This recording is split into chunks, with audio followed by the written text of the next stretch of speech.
Hi everyone, welcome to Korean Express YouTube channel.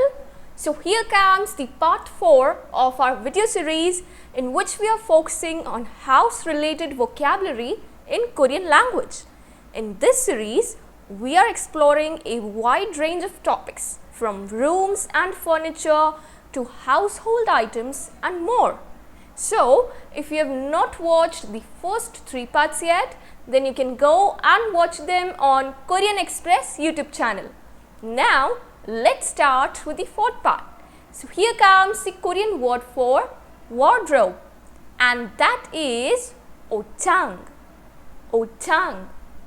Okay, now let's see how you're going to say chair in Korean, and it is called 의자. 의자. Next comes the Korean word for table, and that is 탁자. 탁자. Okay, now let's move ahead and see how you're going to say washing machine in Korean, and washing machine is called 세탁기. 세탁기. Next comes the Korean word for television, and that is television. Television.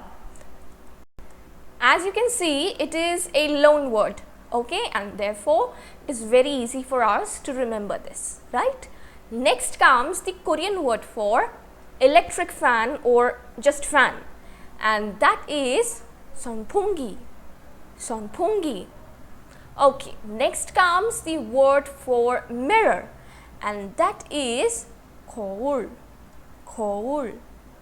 Next, let's see the word for handrail in Korean, and that is 난간. 난간. Next comes the Korean word for air conditioner, and that is 에어컨. 에어컨.